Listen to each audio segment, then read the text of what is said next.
Well, welcome back to this Reformed Roots series. It's so good to see each and every one of you. Today, we're going to start a two-part on a hot topic. And the first part is going to be about the gospel and identity, but I think that goes hand in hand with the second part, that is the gospel and sexuality. And so we're going to be exploring those two items. Now, on a previous video, I had read a portion from our essentials of our denomination where it says, "We therefore hold one another accountable to maintain chastity in thought and deed, being faithful within the covenant of marriage between a man and a woman, as established by God as creation at the creation, or embracing a celibate life as established by Jesus in the new covenant." So, as we explore first and foremost the gospel of identity, I think it's worth acknowledging that we all have some type of personal connection where we've heard a story of someone feeling like they may have not been born, where they may have been born as one gender, but then later identify as another gender, even to the point of taking medications or going through surgeries to change their appearance. And we understand that these experiences are genuine and that there are people who feel trapped. Certainly that they weren't born the way that they were supposed to be, or maybe they weren't just living the way that they were supposed to be. Also, we equally know that in today's day and age, people are called to experiment with their identity, or even as parents to somehow give freedom to children to explore with their identity. So we realize that this is truly an emotionally embedded topic that needs to be spoken to in a calculated way. So first, let me address just something so very basic. In Genesis, we are told that God created male and female, or in the Hebrew, it is Ish and Isha, and He calls them to be fruitful and multiply. Now, this call and command at its core gives humanity our unique purpose. While it does not mean that everyone should grow up and get married only to have children, there is a call to nurture creation by parenting and bringing up children the way they will go, and how we are called to be good stewards of the earth. The identity that defines our purpose, or ultimately, if we are not living into our identity, our God-given our identity, then we will have no purpose. In the fall, though, our identity is at least partially lost.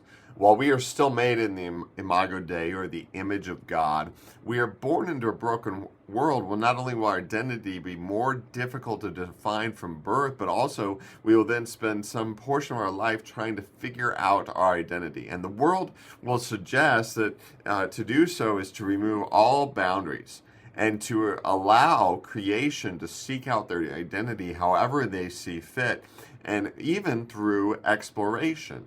In this type of exploration, though, we cannot define any barriers, because then it cannot be true exploration. Therefore, it's no surprise that we begin to redefine language and even create new language to broaden the horizons and get rid of any boundaries altogether. However, in doing so, we enter into a type of idol worship, because we become our own God, and the identity that we are pursuing becomes our own idol, and this thing that we are bowing down to, that we're going to do whatever it takes to seek out this identity. It takes a level above and over God. So, if, though, God is God and we are not, and He was the one who set the boundaries of what is good, even to the point of setting our identities, then we'll soon find, whether that it's sooner or later, or even if it's later than sooner, that anything we were pursuing apart from God will lead to no identity whatsoever, and it will create an endless pursuit. We will grow weary, and in actual testimonies, I have heard people say that they had done everything they could to explore life without boundaries, only to end up as empty as ever. God gives us our identity even before we were born. We are beautifully and wonderfully made, and we know that there is no one identity that is exactly like another. God's unique creation then is this kaleidoscope where where we all contribute to that um, that creates this framework by which we can be defined. And this overall framework that we all contribute to has two basic pillars that speak into our identity. The first one is that we are made in the imago Dei, that is male and female. So biologically, males and females are born in their own unique way, and then that defines their physical makeup. When we try to change that biology based on the way we feel, we equally take on the title of creator and we try to play God.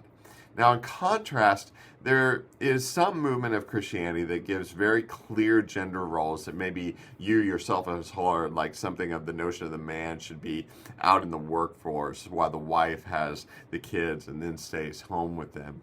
While the Bible was formed in an even more traditional framework than this, it is amazing that the way women and men are created, they're never confined to that framework from which God calls them. So God will call both men and women out of their comfort zone, even despite these very clear gender roles. And they were called to do incredible things. I mean, God called Deborah to take on the role of a judge that was a role meant for men to go and save the Israelites in times of war. And yet God equips and calls this woman, Deborah. David and Samuel take on unique artistic and what even might be considered a feminine type of role where they might play the harp or be the poets. I mean, that's though when the first pillar of this framework informs the second pillar.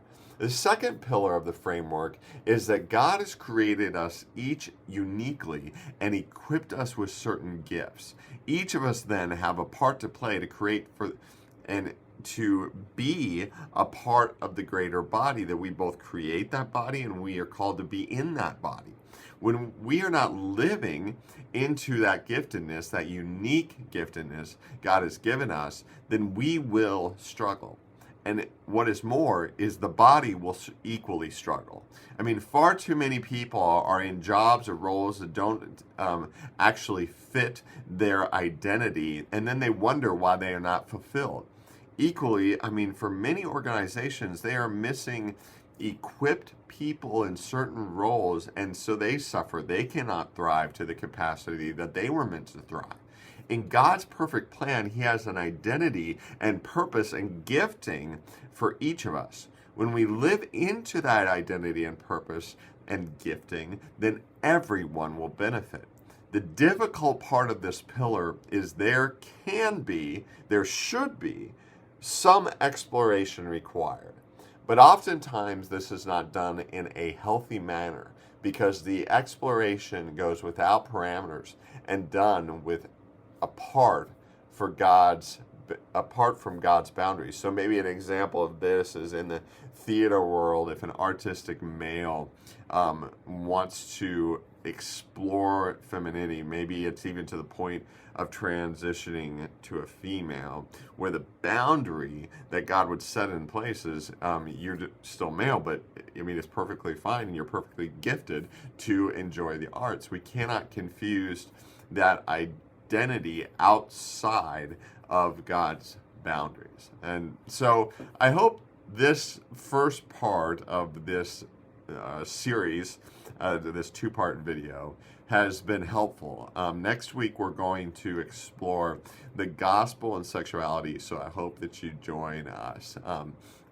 We continue to just have a lot going on here at Faith Church, and I pray that you're participating on some level, whether it's the youth and children and even choir meet on the Wednesday nights, but also we have on Thursday, we'll have both Alpha and Financial Peace University. Certainly, Alpha, it's just super exciting. We only have one person that is connected to faith that is going to come and join us for this round. I believe there are 9 other people that have signed up that we don't really know how they're connected to faith. So what an amazing opportunity.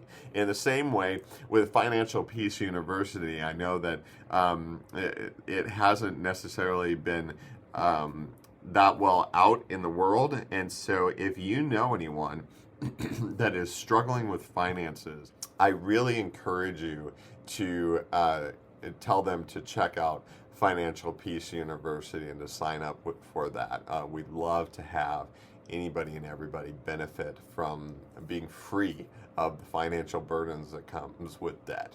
I pray that this video has been a blessing to you. We'll see you very soon. God bless.